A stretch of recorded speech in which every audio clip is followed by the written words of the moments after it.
baseball bat from behind when they're not looking and kill them. People that knife you when you're walking down the street. They're not new to our country. They're old to our country. Many of them were born in our country. I think we ought to get them the hell out of here too. You want to know the truth. So maybe that'll be the next job that we'll work on together.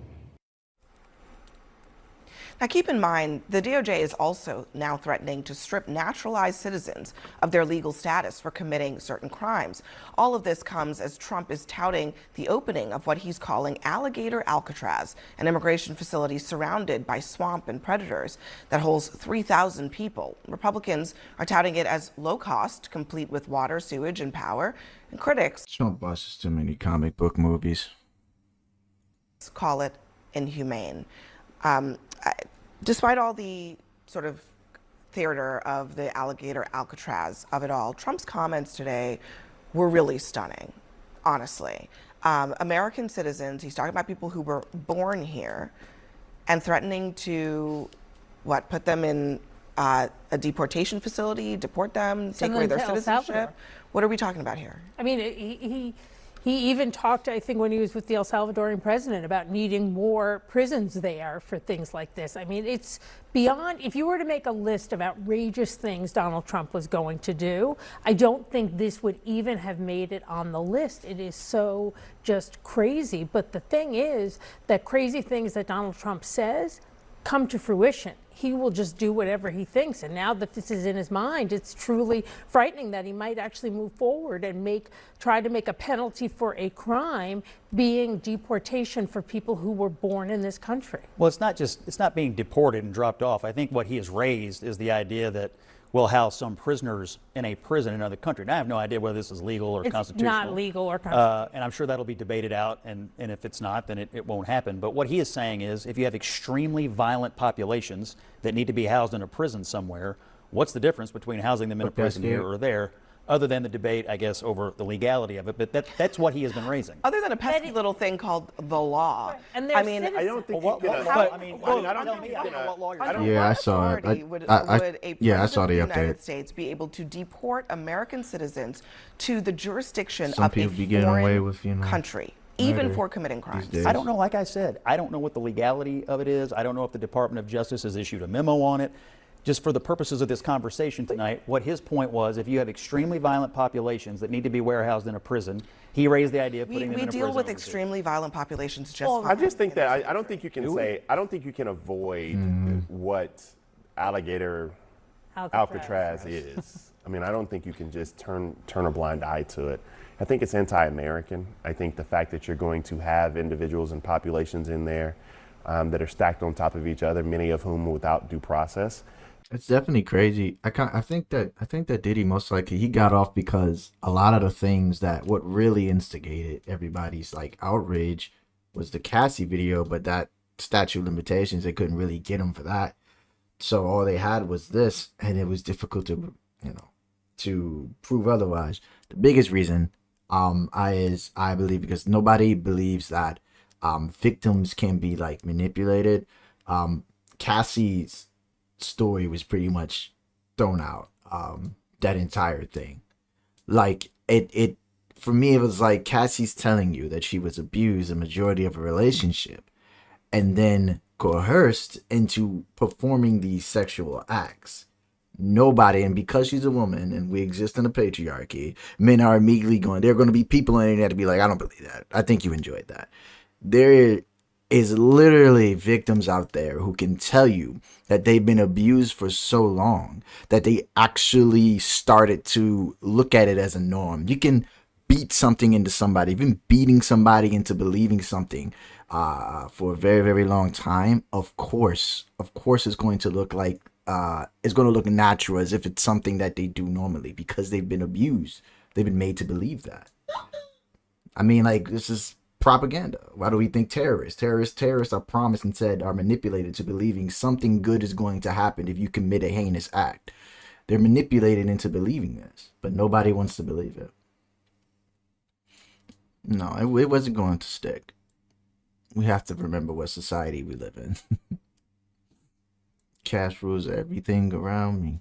Where you And let me get the just also money? say this before it runs on clips throughout social media is that I don't think there's going to be any Democrat in this country, including myself or you, Christine, who says that if you have committed a violent crime or any crime whatsoever, you shouldn't be deported. We're Right. not saying that. You should be. course. However, the fact that Yeah. Donald Trump this morning said you should learn how to swim. Right. We live in a misogynistic society, so of course that wasn't going to stop. I knew it was when I was listening to panels and podcasts about Cassie and and her testimony. I already knew that at least the majority of social media was going to throw it out the water because, like, of course, they don't look into the nuances. They don't believe it's possible that a woman can be coerced to do things or mind fucked into thinking that what they're doing is right. They don't understand these things. We don't live in a society where people actually deep dive into, hey, maybe we're not fucking doctors. Maybe there is something more to fucking being constantly abused by somebody over and over and over and over again, beaten until you think you're gaslit into thinking that what you're doing is great for your relationship. Now all you want to do is keep him happy. You want to keep this individual happy. So of course you're going to keep doing it. And she's a fucking victim. It's a simple case. We live too much into a misogynistic society in order for people to give a damn. They don't give a shit. Sideways. They don't give a shit about There are women. certain things about this country and the virtues of it. And the reason that Donald Trump and others are able to build Alligator Alcatraz is because of the simple fact that you don't give people the benefit of their humanity.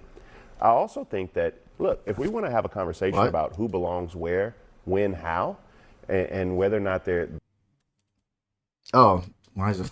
their citizenship status, and we want to look at everything. I mean, I would look at Donald Trump Jr.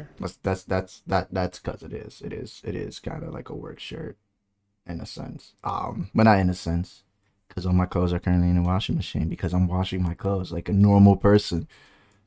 I mean, I would look at all of Melania's kids. No, Stockholm Syndrome wasn't brought up. A lot of people, especially women, tried to bring it up and try to explain what it was, but it was immediately just tossed. It wouldn't work because again, nobody's going to. All of Ivania's kids.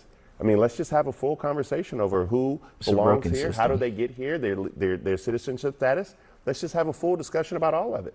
Why is that not on the table right now? I mean, the only person here it should be Tiffany Trump if we're going to have this discussion.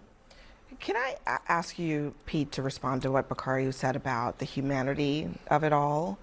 The idea that because you're an undocumented immigrant, we don't know who they're going to put there.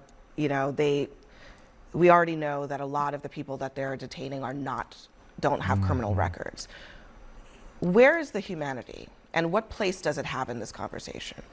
We'll have to see Humanity. how many people actually end up there. I think part of this facility is to try and incentivize those who are here illegally to self-deport, to say, hey, you don't want to be here. You don't want to go to Alligator Alcatraz. So you should probably just leave the United States of your own accord.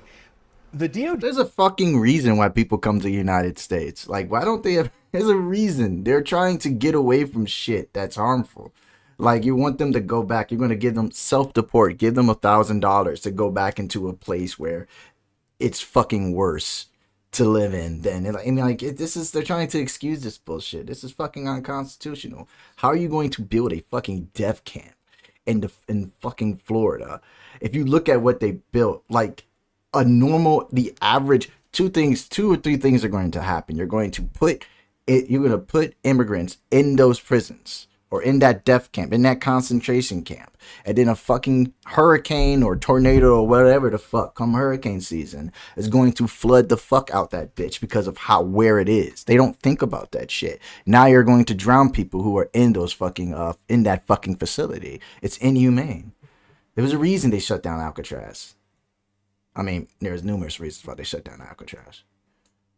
J memo is very interesting, going back to talking about legalities. About We denaturalizing can citizens? denaturalize citizens. That is a law on the books. So the DOJ is looking to prioritize the enforcement of America's existing laws. There was an instance just earlier this year where somebody had their citizenship revoked, I can't even say the word. It happened because they were convicted of distributing child abuse materials.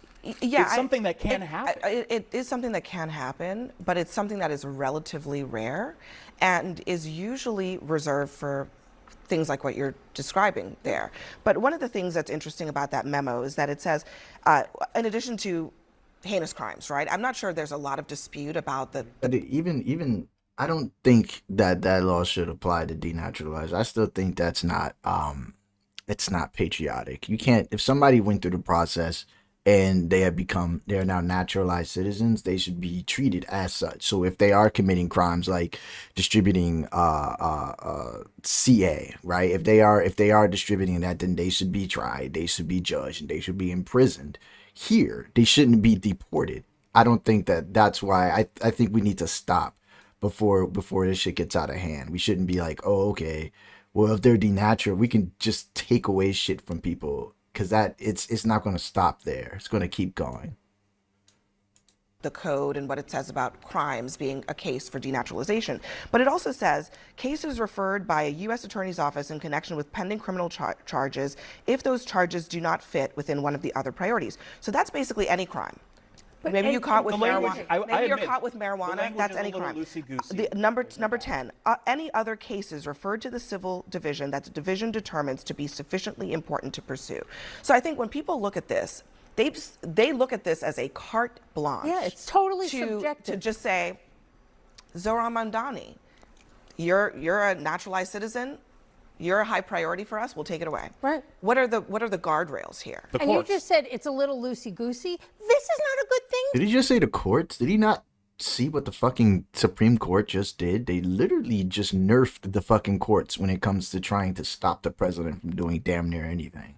To be loosey-goosey with, denaturalizing people, sending them to jails in El Salvador. I mean, you cannot, by definition, if there was one thing you wanted to have tightened up, it would be this. Why and does this keep you popping say the up? courts, so are people then going to be waiting in El Salvador on their knees, bent over, while we're waiting for the courts to decide whether that American citizen should have been taken out of this country? I don't know, but I do know this, That's not that okay. you jump It's not to a the good answer. Possible conclusion with nearly everything that Donald Trump says or does, 'Cause he's- including enforcing the laws of this He country. said to the El Salvadorian president, we need more prisons there. I'm just I also basing on just what he wonder, said. I mean, there are plenty, according to Trump, of criminals who are here illegally that he can deport. Why does he keep talking about American citizens? Why is that a thing that keeps coming up?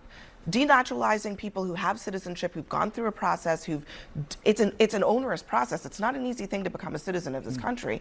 Why does that keep coming up? And is this an open door for him to start using the same authorities that he's using against undocumented people against Americans? Well, you heard him in the clip you played. He's obviously concerned about people who are extraordinarily violent being in this country. He doesn't like the idea there that people are have come here extraordinarily violent and people been who are extremely born violent.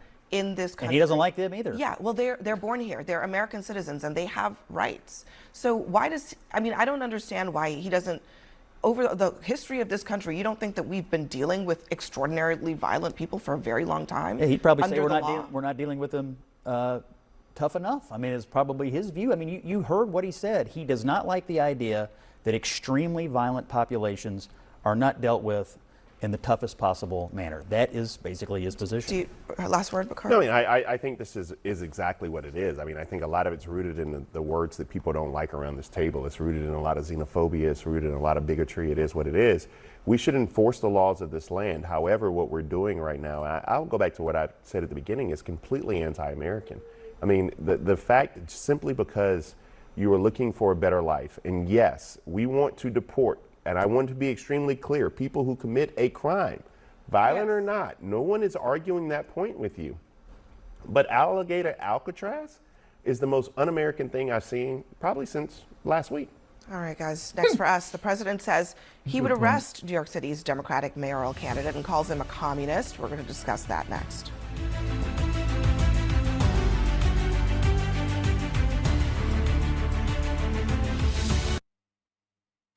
Yeah. Whoops. Tonight, Zohran Mamdani has officially clinched the victory in the Democratic primary for New York City mayor after last week's stunning upset over former Governor Andrew Cuomo. At the same time, Mamdani is drawing the ire of President Trump, who took direct aim at the Democratic Socialists today. Zohran Mamdani, who in his nomination speech said he will defy ICE and will not allow ICE to arrest criminal aliens in New York City. Your message to communist Zohran Mamdani? Well, then we'll have to arrest him. A lot of people are saying he's here illegally. He's, we're going to look at everything. He's not here illegally, by the way. He is an American citizen. Here's Mamdani's response. His statements don't just represent an attack on our democracy, but an attempt to send a message to every New Yorker who refuses to hide in the shadows. If you speak up, they will come for you. We will not accept this intimidation. But it would be illegal if he interfered with federal agents who were trying to enforce federal law, would it not? He can tell city agencies, like the officers in the Department of Corrections, not to bring people over to ICE at Rikers. You can do that. You can't tell ICE what to do if you're in the mayor of the city of New York, but you can tell what your own departments to do, and it can make a big difference. I know that because I passed a bill when I was speaker that said that. So you're saying that the position of the socialists here in New York now is that they should use city resources to interfere with the federal government's enforcement of the law? Absolutely not. I'm saying the city resources shouldn't get involved in what the feds are doing. There's no reason that the city resources should make their jobs easier. He's running, it's part of his platform. Do you support the platform or not? That's my question, is what's the position of the Democrats in New York? Are they going to follow this socialist trying to interfere with federal agents or not? What will the Democrats do? He's not trying to interfere with federal agencies. He's literally said it. He is going to implement the laws that exist, which prevent city agencies from working in cahoots That's with awfully federal cute. That's agencies. very cute. Well, I mean, exist for you guys, but not for us. But to her point, I mean, you're asking, does she support what he's saying? But that's actually already the New York City Correct. policy. That's the so law. it's not something new.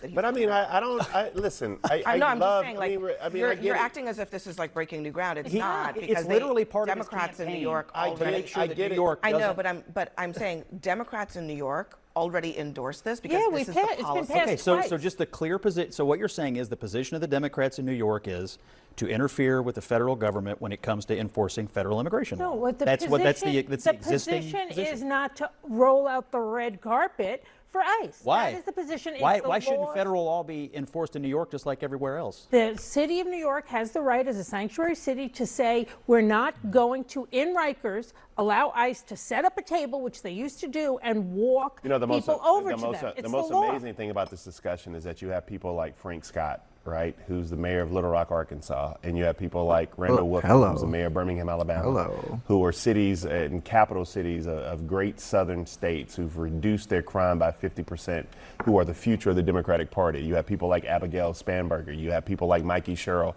who are not only running for governor in Virginia, but New Jersey, respectively. Helena Moreno, running for mayor of New Orleans, of these major cities who have platforms and plans.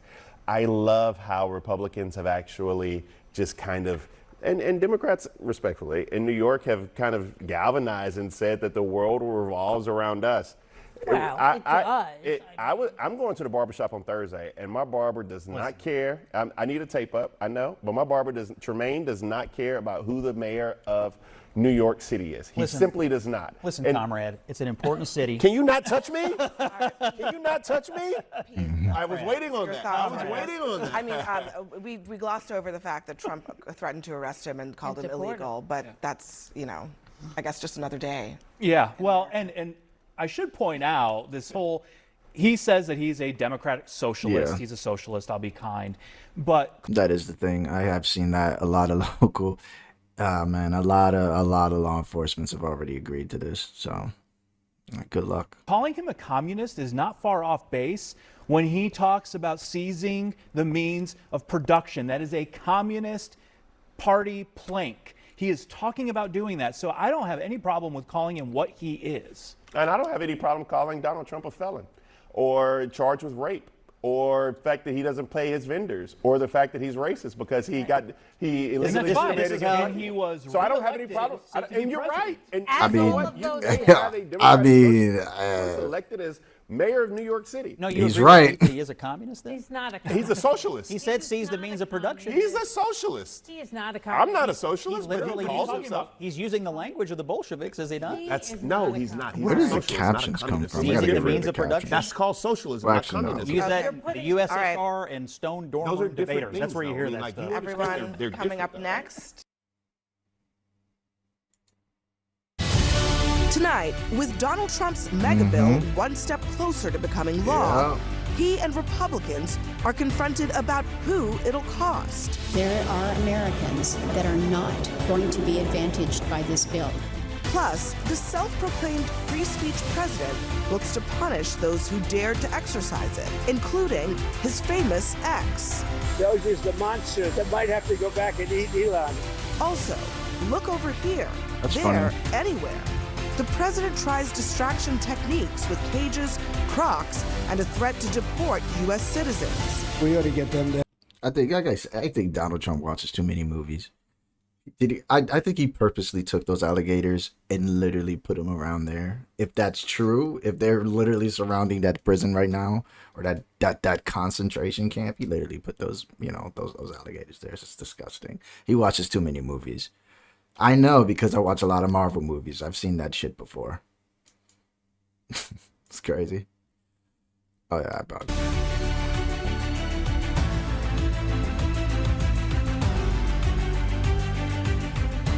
Good evening, I'm Abby Phillip in New York. Let's get right to what America's talking about. A new revolt. Tonight, Donald Trump faces more Republican backlash to his bill after the Senate advanced it with a narrow vote. House Republicans call the Senate's version a shit show, a tragedy, a travesty, and a non-starter. Now remember, the party can only afford to lose three votes in the House. But even some of the senators who voted for the bill don't like it. My hope is that the House is going to look at this and recognize that we're not there yet. That explanation from Lisa Murkowski, among other comments that we will get to in just a moment, have Democrats fuming. What? I mean, my question to her is, if you really believe that, then why the hell did you vote for this bill? At the center of the criticism are the millions slated to lose Medicaid coverage because of this bill. But when confronted with that and the question, the president didn't have much of a defense. And just to be clear on the Medicaid cuts, you've promised not to cut Medicaid, said this is all just targeting waste, fraud, and abuse. Are you saying that the estimated 11.8 million people who could lose their health coverage, that is all waste, fraud, and abuse? No, I'm not saying that. I'm saying it's going to be a very much smaller number than that, and that number will be waste, fraud, and abuse. What number is that? What analysis are you seeing? I'm He's not going to answer that question. not seeing a number, but I know it's much less than the number you gave. He can't My answer the simple question. Pete, is He doesn't why know can't the anything. president actually say what's in the bill and what he thinks is going to happen as a result of this bill? Well, we're basing a lot on the assumptions and modeling of the CBO, and they are about as reliable. I don't think people notice that every time he's asked a question, ever, he's never directly answered the question. as meteorologists. They're pretty accurate. Well, You but talked they're about not. They're this. not. I know Scott has said this. Exactly. They're How are they infallible. not Okay, They make I know. mistakes. But seeing you this? mentioned this yesterday, so we pulled up from the archives because we talked about this a lot on this show. CBO's estimates for the Trump 2017 tax cuts. Look at the estimates and look at the actual numbers. They're pretty much in line. In fact, the CBO was pretty much on target, except for perhaps my face is the effect blocking of part a of the once fucking in a thing. generation pandemic. So This says 28 the idea trillion. that the CBO is suddenly unreliable is not true. But even if they were, what are the president's numbers? What does he think it's going to be? Well, and let's talk about the Tax Cut Act. I didn't get to finish this point well, last night, but which why- is I guess- it was unpopular before it was Yeah, passed. but once what Americans does the saw the president positive think- effects, they want it to be extended, and that's what the big. But what Beautiful does the Bill president does. think is going to happen to Medicaid recipients as a result of this bill? So I think something that has been lost in this entire conversation is if we have any chance of getting our fiscal house in order, of reducing deficits and debt for the long term, we will have to make difficult decisions when it comes to the mandatory spending programs, including Medicaid. That's a reality. And if we keep okay, I see. Let me let Sheila.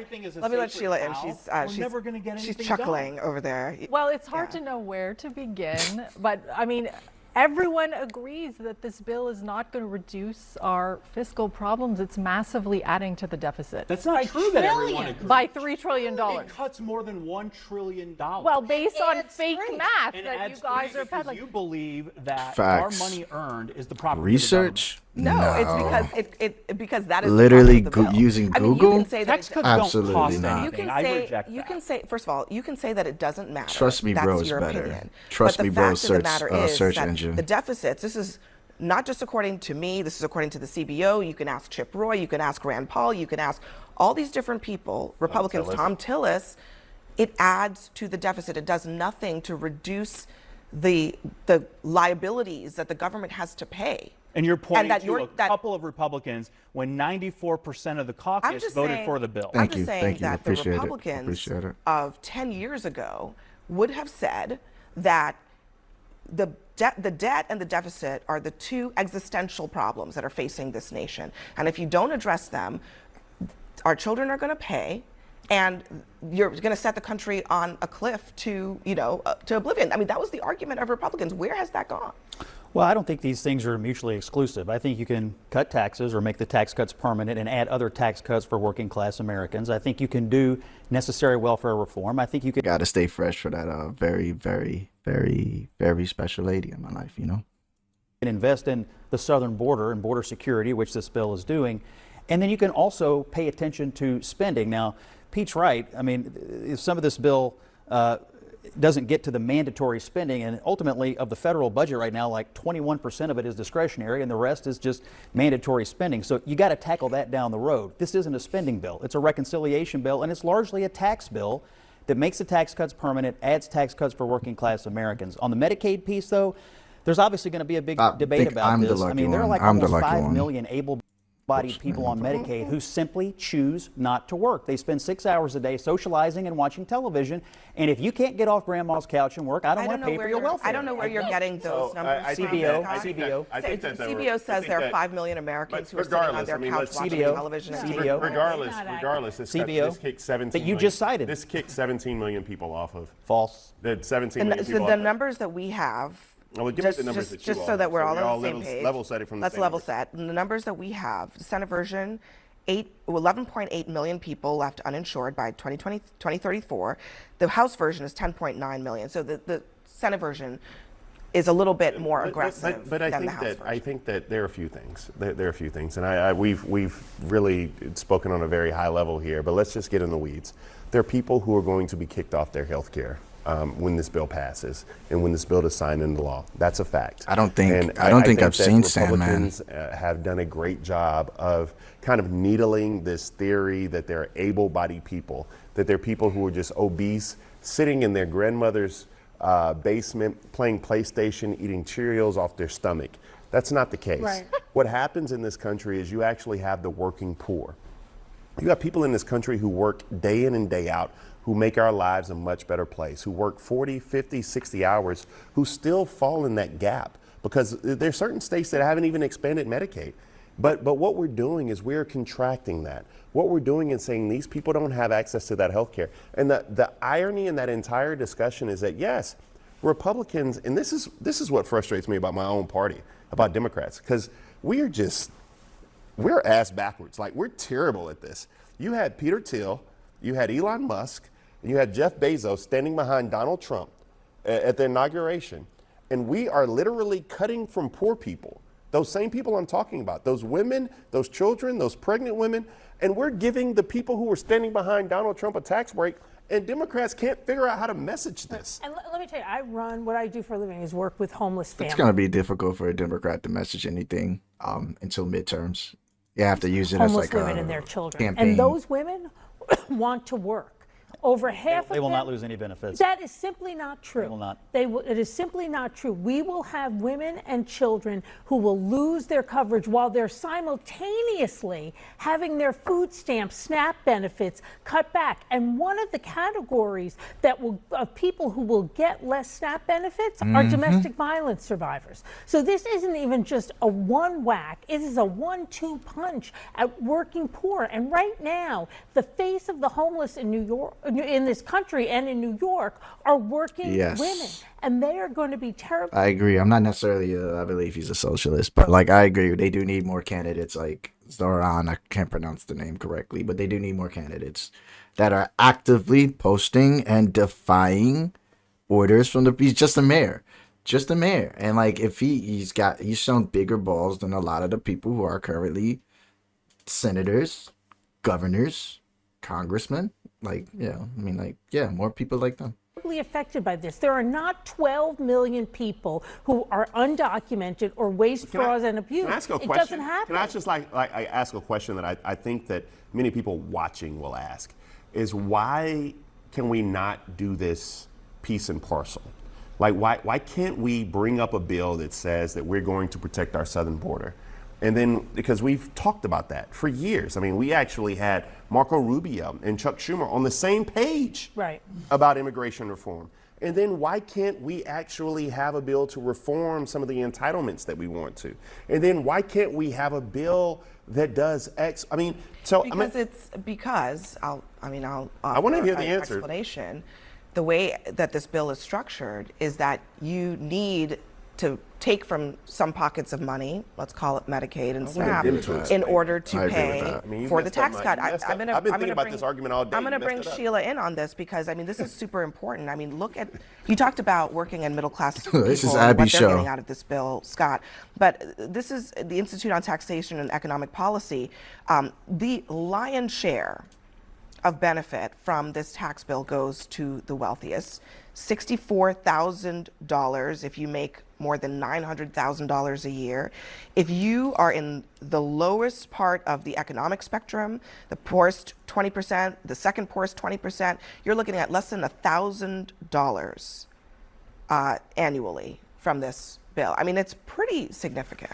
So to me, this just looks like a slightly modernized version of trickle-down economics, the same thing the Republicans have been trying to foist on Americans, very unpopular, by the way, but since the 1980s, where they basically want to drastically reduce the federal government, they want to kick people off of their benefits, and disproportionately drive tax cuts to very wealthy people and high earners, and those people are going to do better, and supposedly it will all flow down to the rest of us, but this has been discredited. It doesn't work. And all of this other stuff is sort of nonsense to conceal the fact that this is an old play that they have been trotting out for decades. But I think and it has failed. Is manipulative. J.D. Vance, back in 2017, when he was doing other things. A different person. He said the Senate bill, he was talking then about the bill that would have changed the Affordable Care Act. The Senate bill offers a bit more to the needy, but still leaves many unable to pay for basic services. In the rosiest projections of each version, millions will be unable to pay for basic health care. This wasn't acceptable to Reagan in 1961, and it shouldn't be acceptable to his political heirs. What changed? Well, I want to go back to this study because I do know, I believe it's manipulative. It would be nice if you answered my question. But it's a manipulative, because I disagree, and it needs to be said. It is a manipulative study. When you're looking at and only talking about raw numbers, yes. Abby's not in here for the gimmicks. Answer the question. All right. Is going to be more hold on. Let's look. 10%. Okay, I'll let you answer, but let's look at it another way.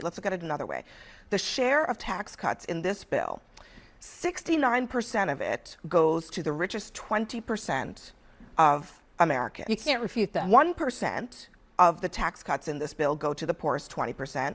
Many of which don't pay taxes at all. Okay, 5% go to the second poorest 20%, people who make less than $53,000 a year, people who are working at McDonald's, people who are working at KFC, whatever it is.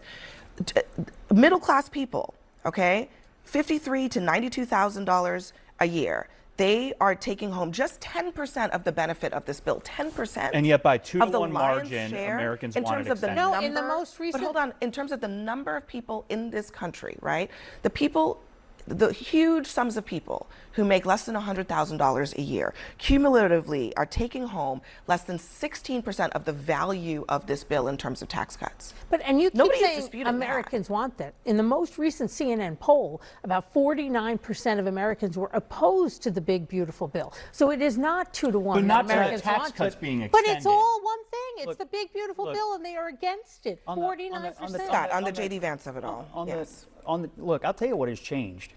Because between 2019 and 2024, we went from spending $4.5 trillion in this country to almost $7 trillion.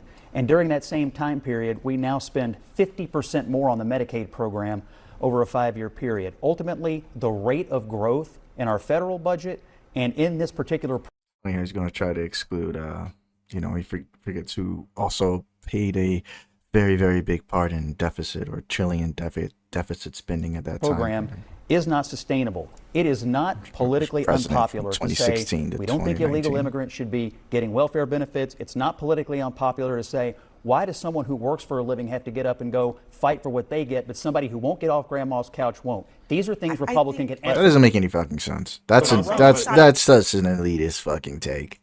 A lot of people dispute that characterization of the lion's, hold on a second, of the lion's share of the people in that pool. Your undocumented immigrants, maybe 1.5 million people. Yep. The rest of those people, 10 million of them, are Americans. And I think the other thing that people would dispute is this idea that healthcare should be a gun held to the head of people. That whether, do you know what I'm saying? Do you understand what I'm saying? And I think that's what JD Vance was getting at, was that healthcare should not be used as a bargaining chip. Am I getting Scott forcing Jennings people wrinkles to on my do certain forehead? behaviors. I understand the debate. I understand the debate. But ultimately, if you're going to have a conversation in this country about getting people off of welfare and into the workforce, at some point, the rubber meets the road, whether that's on health care or any other government benefits they get. When does the rubber meet the road for the wealthy? What do you mean? They pay most of the taxes in this country. When does the rubber? Vast majority of the taxes paid by the top 5%. I think when does the rubber meet the road for the wealthy? When do they have to? When do we have to make tough choices and say, okay, maybe they can pay 2% more? Does that ever happen? Well, I mean, people argue about taxation rates all the time in campaigns, and this bill. To answer this question, I'd be no, it never happens, because why, especially Scott Jennings, why would he on national television say, yeah, we should? Of course, no, that's going to hurt his potential campaign run.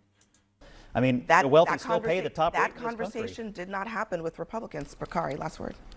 No, I mean, I just think the conversation is not intellectually honest. And I think the fact that if you want to have a conversation about what happened between 2016 and 2024, you have to realize that the economy's changed vastly because we had a once in a 100-year pandemic. Right. And Scott forgets that in his analysis. But you're right. Why do Republicans forget about the pandemic? Every single time they talk about the state of inflation during the Biden administration, they forget that we had to rebound off of that fucking off of COVID-19 crisis.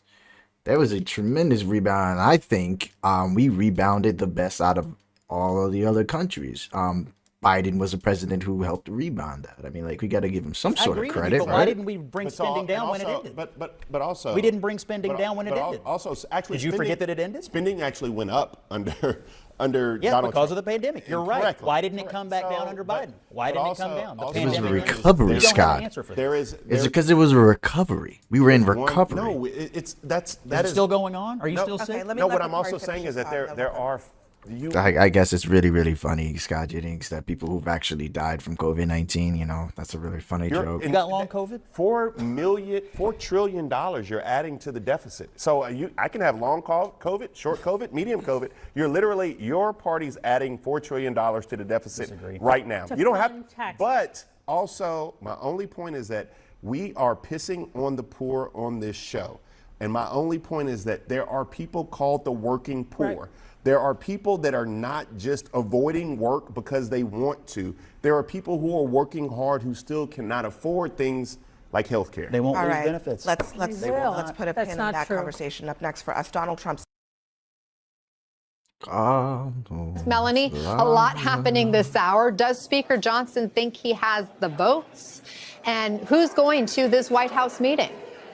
Yeah, so they don't have the votes in this current moment. I think. Hold on. I don't know who's here still, but like I want to see something real quick. Hold on.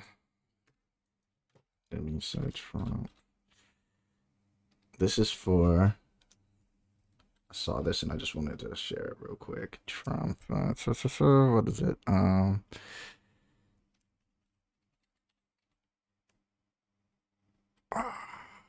Why can't I do this correctly? Is this?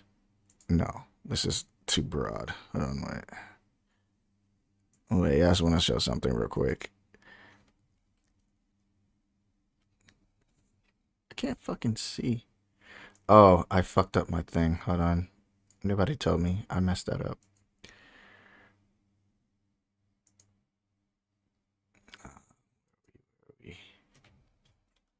Okay.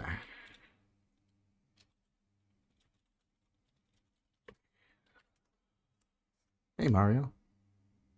Wait. Yeah. I think this is it. I hope it is. Hold on, wait. One more question. Okay, please, in the back. Dana. Okay. Pay attention to what the reporter is asking, right? Pay attention to what the reporter is asking, and then pay attention to what the answer that Donald Trump gives. This had me chuckling all day because we did the talk about how Joe Biden was cognitive decline was at an all-time low. So I just want people to. Marie McNichol, Fox News Channel. Mr. President, is there an expected time frame that detainees will spend here, days, weeks, months? And does that have anything to do with the immigration? I'm gonna start One more question. Okay, please, in the back. Dana Marie McNichol, Fox News Channel. Mr. President, is there an expected time frame that detainees will spend here, days, weeks, months? And does that have anything to do with the immigration judges you just spoke about being trained and staffed here? When you say, what was the first part of your question? Is there a specific time frame you expect the detainees to spend here? Days, weeks, months? In Florida? Yes, here at Alligator Alcatraz. I'm going to spend a lot. Look, this is my home state. I love it. I love your government. I love all the people around. These are all friends of mine. They know them very well. I mean, I'm not surprised that they do so well. They're great people. Ron has been a friend of mine for a long time. I feel very comfortable in the state. I'll spend a lot of time here. I want to, for 4 years, I've got to be in Washington, and I'm okay with it because I love the White House. I even fix up the little Oval Office. I make it, it's like a diamond. It's beautiful. It's so beautiful. It wasn't maintained properly, I will tell you that. But even when it wasn't, it was still the Oval Office, so it meant a lot.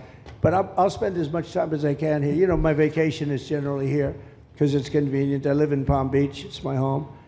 And I have a very nice little place, nice little cottage to stay at, right?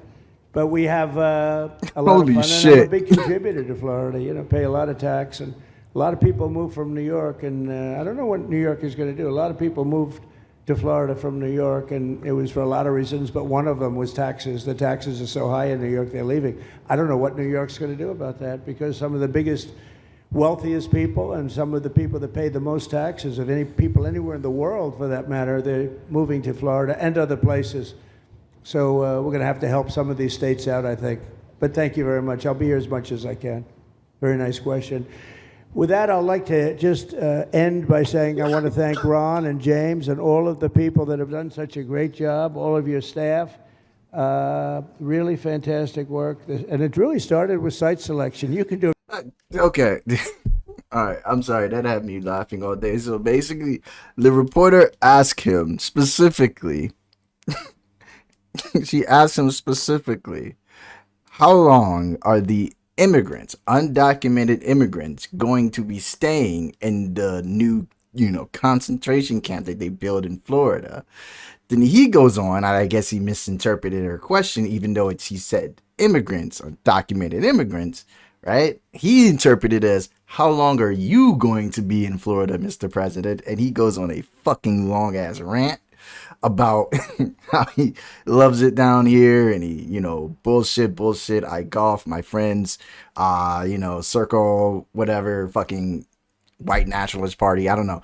And like, he just goes on and on about shit that has nothing to do with the question that she asked. And I found that the only reason I chuckled so hard is because like we spent like, what was it, ever since Donald Trump was elected president, like months of criticizing how much of a mental decline that Joe Biden was having when he was talking. He was speaking very slowly and all the other good things that people were saying, but yet Donald Trump constantly does this. This is not the only time he's done this, but he's just like went on these daily fucking rants.